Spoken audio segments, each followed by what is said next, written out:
Ta parole est une lampe à mes pieds, une lumière sur mon sentier.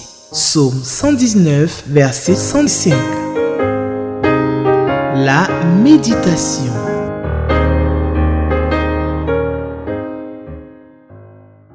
Chers téléspectateurs et vous tous qui nous suivez sur Espérance TV, bonjour, shalom. C'est avec beaucoup de plaisir que je vous souhaite la bienvenue à l'émission journalière La Méditation. Cette émission est le fruit d'un partenariat entre la Ligue pour la lecture de la Bible en Côte d'Ivoire et Espérance TV, la télévision de l'Église méthodiste unie en Côte d'Ivoire. Merci de prendre le temps de méditer la parole de Dieu avec nous. Je prie que la paix de notre Dieu qui surpasse toute intelligence soit avec vous en ce jour. Alors, le texte que nous propose en ce mercredi 24 avril 2024, le lecteur de la Bible adulte, qui est le guide que nous utilisons à la Ligue pour la lecture de la Bible pour méditer chaque jour la parole de Dieu, se trouve dans la deuxième épître de Paul aux Corinthiens, 2 Corinthiens chapitre 3, versets 1 à 6. 2 Corinthiens chapitre 3, versets 1 à 6. Et nous prions avant de lire le texte du jour. Père, nous voici encore en ta présence en ce jour. Nous prions, Seigneur, que tu nous aides à comprendre ta parole, qu'elle puisse nous faire du bien, Seigneur. Ouvre nos yeux pour que nous puissions contempler les merveilles contenues dans ta loi. Au nom de Jésus. Amen. Alors donc, le texte qui nous est proposé en ce mercredi 24 avril 2024 est 2 Corinthiens, la deuxième épître de Paul aux Corinthiens, 2 Corinthiens chapitre 3, versets 1 à 6. Et je lis le texte. Commençons-nous de nouveau à nous recommander nous-mêmes ou avons-nous besoin, comme quelques-uns, de lettres de recommandation auprès de vous ou de votre part? C'est vous qui êtes notre lettre écrite dans nos cœurs, connue et lue de tous les hommes. Vous êtes manifestement une lettre de Christ, écrite par notre ministère, non avec de l'encre, mais avec l'Esprit du Dieu vivant. Non sur des tables de pierre, mais sur des tables de chair, sur les cœurs. Verset 4. Cette assurance-là, nous l'avons par Christ auprès de Dieu. Ce n'est pas à dire que nous soyons par nous-mêmes capables de concevoir quelque chose comme venant de nous-mêmes. Notre capacité, au contraire, vient de Dieu. Verset 6. Il nous a aussi rendus capables d'être ministres d'une nouvelle alliance, non de la lettre, mais de l'esprit, car la lettre tue, mais l'esprit vivifie. Amen. La lettre tue, mais l'esprit vivifie. Alors, le titre que donne le lecteur à ce texte est la lettre. La lettre de Corinthiens 3, versets 1 à 6. Et nous pouvons donc diviser ce texte en deux parties. La première partie, elle va du verset 1 à 3. Et dans cette partie, l'apôtre Paul dit que les Corinthiens sont sa lettre de recommandation. Donc, les Corinthiens sont la lettre de recommandation de Paul. Et la deuxième partie, versets 4 à 6, où l'apôtre Paul dit que notre capacité vient de Dieu. Alors, pour situer le texte dans son contexte, il faut savoir que les adversaires de l'apôtre Paul avaient semé le doute dans l'esprit des membres de l'église de Corinthe sur le ministère de Paul. Les uns ne le croyaient pas sincère et d'autres remettaient en cause son ministère apostolique parce qu'il n'avait pas fait partie des 12 apôtres de Jésus. Paul va donc défendre dans cette deuxième lettre aux Corinthiens l'authenticité et la sincérité de son ministère apostolique. C'est pour cela qu'il dit dans 2 Corinthiens 2, 17, le verset qui précède le passage que nous venons de lire, « Car nous ne falsifions point la parole de Dieu comme font plusieurs, mais c'est avec sincérité, mais c'est de la part de Dieu que nous parlons en Christ devant Dieu. » Donc, Paul va aussi continuer dans cette deuxième épître, comme il avait fait dans la première. Il va continuer à encourager les Corinthiens à mener une vie droite et saine, digne de leur appel par Dieu. Alors, dans les deux premiers chapitres de 2 Corinthiens, Paul s'est défendu parce que de faux enseignants avaient attaqué sa crédibilité, l'authenticité de son ministère. Et le risque était que si les Corinthiens rejetaient Paul, s'ils ne le considéraient plus comme un apôtre du Seigneur, envoyé de Dieu, mais ils allaient aussi rejeter son message, l'évangile. Et en tant que messager de Dieu aux Corinthiens, toute perte de crédibilité affecterait donc la capacité de Paul à diriger l'Église et à former ses membres. C'était grave. C'est pour ça donc que Paul s'est défendu, non pas tant pour se défendre lui-même en tant que personne, que pour défendre l'Évangile. Alors, dans ce chapitre 3, Paul continue sa défense. Il dit au verset 1, il dit, mais commençons-nous de nouveau à nous recommander nous-mêmes ou avons-nous besoin, comme quelques-uns, de lettres de recommandation auprès de vous ou de votre part? Sa question vise à faire comprendre que Paul, qui ne devait pas avoir besoin, lui, Paul, d'être introduit, présenté à nouveau aux Corinthiens. Ceux-ci auraient dû bien le connaître déjà, parce que ce n'était pas un étranger, mais un ami qui avait été parmi eux et qui entretenait avec eux une relation affective. Paul n'était pas simplement un simple prédicateur itinérant qu'il n'avait jamais rencontré. C'était pour les Corinthiens un père spirituel. L'apôtre Paul est le fondateur de l'église de Corinthe. En effet, lors de son deuxième voyage missionnaire, Paul avait passé 1 an et demi au sein de cette communauté selon Actes 18, 11. Et dans Actes 18, 11, il est écrit en parlant de Corinthe, Actes 18, 11, je vais lire rapidement le passage.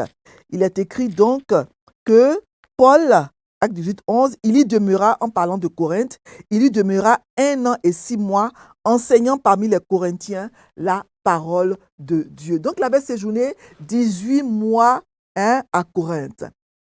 Avons-nous besoin, dit-il, comme certains le font, de lettres de recommandation auprès de vous? Quand on cherche un travail, avant d'être embauché pour un nouvel emploi, vous devez souvent fournir ce qu'on appelle des références. Et ces références, en fait, ce sont des personnes qui pourront témoigner de vous. Ces personnes garantissent votre caractère et vos antécédents professionnels, prouvant également que les faits indiqués sur votre CV sont vrais et justes. Alors, l'Église primitive avait une pratique similaire. Les croyants ou les travailleurs chrétiens qui déménageaient dans une nouvelle ville se procuraient donc une lettre de recommandation de leur ancienne église. Cette lettre, qui était écrite par des dirigeants de l'église d'où ils venaient, les présentait comme un croyant en règle et au caractère droit parce qu'ils les connaissaient bien. Donc, quand ils arrivaient dans un nouvel endroit, ils montraient cette lettre à l'église dans laquelle ils se trouvaient. Et la lettre de recommandation était la preuve donc que le nouveau venu n'était pas un fauteur de troubles ou un faux enseignant, mais qu'il était un chrétien véritable. Alors, ces lettres de recommandation aident ainsi la nouvelle Église à s'assurer que le nouveau membre est un fidèle disciple de Christ, en règle dans la communauté et non impliqué dans un scandale ou sous discipline de l'Église. Alors, certaines personnes avaient besoin d'une telle introduction. Mais pour Paul, ce n'était pas nécessaire, parce qu'ils le connaissaient déjà, ayant séjourné chez eux.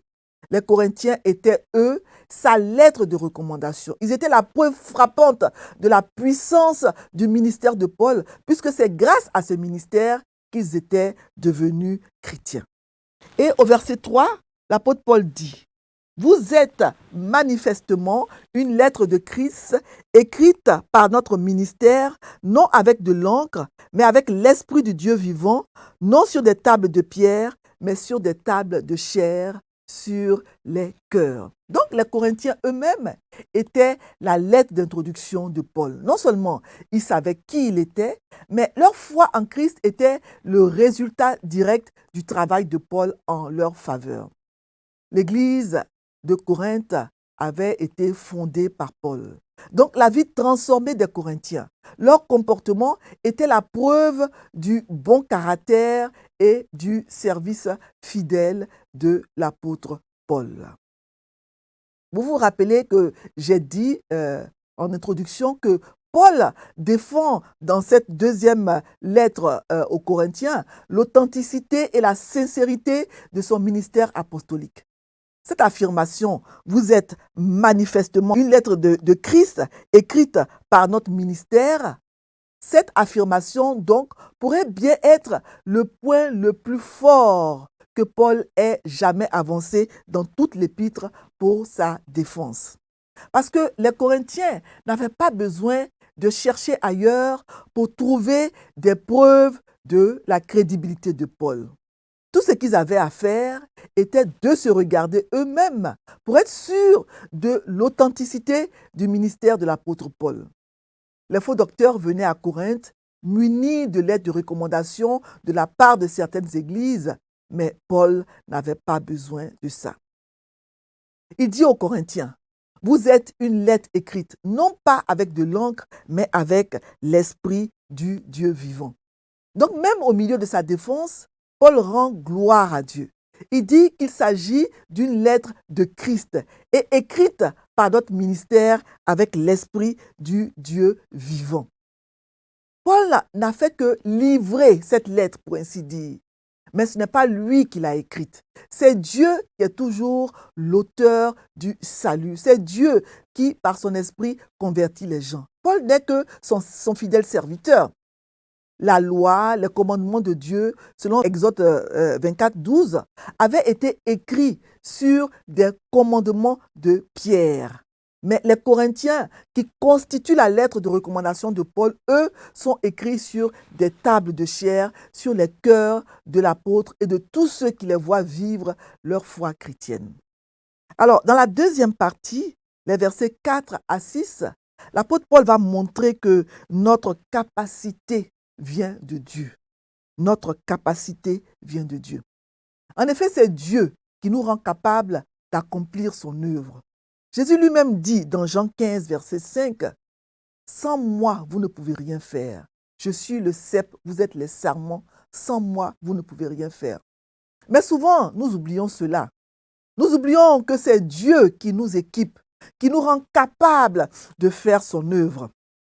Nous faisons plus confiance à notre intelligence, à nos capacités intellectuelles, à nos compétences, qu'au Saint-Esprit pour le service de Dieu. Donc, on fait plus confiance à son intelligence, ses capacités intellectuelles qu'au Saint-Esprit pour le service de Dieu. Cela se manifeste souvent par le manque de prière. Si nous avons confiance en nos propres capacités, nous n'allons pas nous présenter devant Dieu et nous n'allons pas demander son aide dans la prière autant que nous le devrions. Ça se manifeste aussi souvent par le manque de préparation pour la prédication ou les études bibliques ou autres interventions. Tout cela est le signe du fait qu'on se fait confiance à soi-même et non au Seigneur. Si nous faisons confiance à nos propres compétences, nous pouvons penser que nous avons maîtrisé quelque chose, nous avons maîtrisé le sujet et que nous n'avons pas besoin de nous préparer correctement, particulièrement dans la prière. Nous devons confier toutes choses au Seigneur dans la prière et nous attendre à lui pour toutes choses. Notre confiance doit venir de Dieu. Notre intelligence, notre force, notre logique, nos dons spirituels viennent tous de Dieu. Nos opportunités dans la vie nous sont données par Dieu. Nous lisons dans Proverbes, on va lire dans le livre des Proverbes, dans l'Ancien Testament, Proverbes chapitre 3, versets 5 à 6, qui dit ceci, « Confie-toi en l'Éternel de tout ton cœur et ne t'appuie pas sur ta sagesse. » Voilà, reconnais-le dans toutes tes voies et il aplanira tes sentiers. Donc Dieu a utilisé l'apôtre Paul et ses collaborateurs pour que les vies des chrétiens de Corinthe soient transformées. Ils n'étaient que de simples serviteurs, des ministres, des serviteurs d'une nouvelle alliance, non de la lettre mais de l'esprit. Ce n'était pas à cause de leur formation et ce n'était pas à cause de leur vie pure. C'est parce que Jésus les avait transformés par le Saint-Esprit pour les rendre propres à l'œuvre de Dieu et leur donner ainsi le pouvoir d'accomplir ce ministère. Dieu donne à chacun de ses enfants ce qu'il faut pour le rendre capable d'être un ou une ministre de l'Évangile parce que tout chrétien est appelé à propager l'Évangile.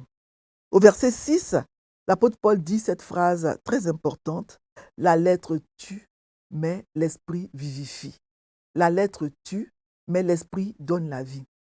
La lettre, c'est un terme paulinien qui signifie la loi, tandis que l'esprit dans ce passage exprime la nature et la puissance de la vie nouvelle en Jésus-Christ. Dans ce chapitre 3 de 2 Corinthiens, Paul présente une série de contrastes entre la loi et l'esprit, entre l'ancienne et la nouvelle alliance. L'apôtre, afin de relever l'excellence du ministère de la nouvelle alliance, le met en parallèle avec le ministère de l'ancienne alliance. On voit ça aussi dans l'épître aux Hébreux.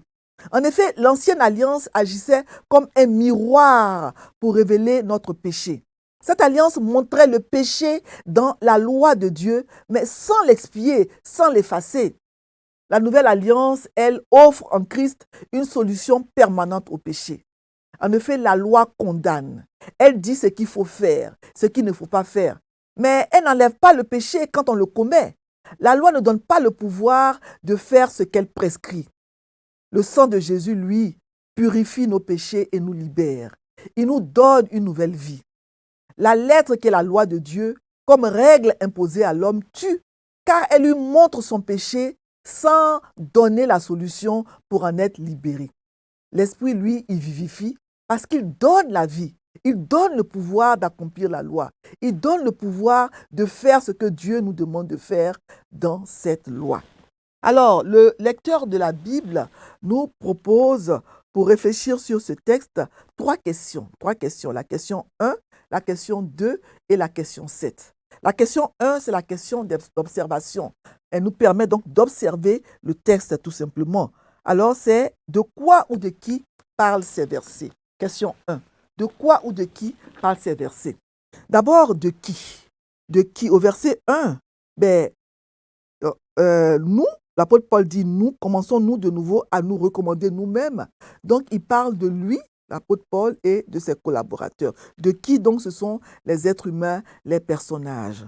Au verset 2, il dit c'est vous qui êtes notre lettre. Donc, vous, c'est les Corinthiens. Et vous êtes notre lettre écrite dans nos cœurs plutôt, connue et lue de tous les hommes. Donc, on parle de l'apôtre Paul et de tous les hommes. Au verset 3 nous parle de Christ. Christ nous parle aussi de l'Esprit du Dieu vivant. Et le verset 4 nous parle de Dieu. Et verset 6 nous parle donc des ministres d'une nouvelle alliance. Donc ça, c'est de qui? Les personnes. Alors, de quoi? De quoi donc les choses, les endroits, les lieux, etc. Donc, le verset 1 nous parle donc de lettres de recommandation. Le verset 2 nous parle de cœur. Le verset 3 nous parle du ministère, de l'encre, des tables de pierre, des tables de chair. Et le verset 4 nous parle de l'assurance qui vient de Dieu. Et le verset 5 nous parle aussi de la capacité, notre capacité qui vient de Dieu. Nous avons aussi la question 2. La question 2, c'est est-ce que ce passage que nous venons de lire nous apprend quelque chose sur Dieu le Père, Dieu le Fils et Dieu le Saint-Esprit? Alors, au verset 4, le verset 4 nous dit cette assurance-là, nous l'avons par Christ auprès de Dieu. Donc, c'est Christ, c'est Jésus qui nous donne l'assurance par la présence du Saint-Esprit en nous que nous sommes dans le vrai. Et le verset 5 nous apprend aussi que notre capacité vient de Dieu. Nous ne sommes rien, sans lui nous ne pouvons rien faire. C'est lui qui nous capacite. Notre capacité vient de Dieu. Et le verset 6 nous apprend aussi que c'est Dieu qui choisit. C'est lui qui qualifie. C'est lui qui équipe. C'est lui qui rend capable d'accomplir son œuvre. Sans l'Esprit de Dieu, nous allons faire le travail de Dieu selon la chair. Notre capacité vient de Dieu. Et la question 7, c'est quelle vérité Dieu me révèle-t-il dans ce passage? Oui, donc Dieu nous révèle dans ce passage que notre capacité vient de lui. Le verset 5 Notre capacité vient de Dieu. Il faut que nous le sachions, il faut que nous puissions intégrer cela, que nous ne pouvons pas faire l'œuvre de Dieu, travailler pour Dieu selon la chair, parce que nous allons faire un travail qui n'est pas efficace. Mais nous devons être équipés par Dieu, nous devons être capacités par Dieu. C'est lui qui nous donne la possibilité, la capacité de faire son œuvre, de faire ce qu'il nous recommande de faire. Et nous le voyons aussi dans le verset 6, c'est une vérité. C'est Dieu qui a rendu l'apôtre Paul capable d'être ministre d'une nouvelle alliance. Lui, le persécuteur des chrétiens, est devenu un géant de la foi parce que Dieu l'a rendu capable d'être un apôtre, d'être un ministre de l'évangile, un serviteur de Dieu. Et moi, c'est le verset qui m'interpelle le plus dans ce passage, le verset 5, notre capacité vient de Dieu. Que le Seigneur nous donne de pouvoir nous souvenir de cela. Nous devons toujours venir auprès de lui, au pied de la croix, lui demander son aide, sa puissance, pour que nous puissions faire son travail comme il se doit, pour que nous ne puissions pas travailler selon la chair, parce que c'est lui qui nous rend capables d'accomplir son œuvre. Nous ne devons pas compter sur nos compétences, nos capacités intellectuelles, notre intelligence, mais nous devons compter sur la puissance de l'Esprit de Dieu. Notre capacité vient de Dieu. Que le Seigneur nous aide à toujours nous souvenir de cela. Amen. Nous allons maintenant prier pour demander au Seigneur de nous aider à mettre en pratique sa parole. Merci Seigneur pour ce texte de 2 Corinthiens 3. Merci Seigneur parce que tu nous donnes l'exemple de l'apôtre Paul qui te met toujours en avant. Il sait que tu l'as utilisé comme un simple canal pour apporter ton message aux Corinthiens. Il ne se glorifie pas.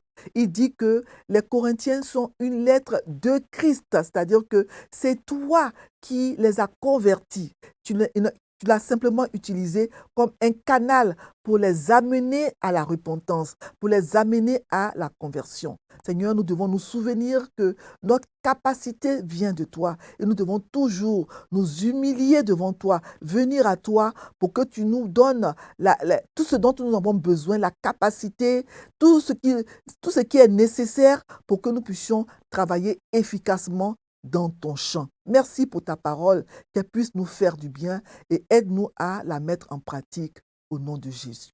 Amen. Ta parole est une lampe à mes pieds, une lumière sur mon sentier. Psaume 119, verset 105. La méditation.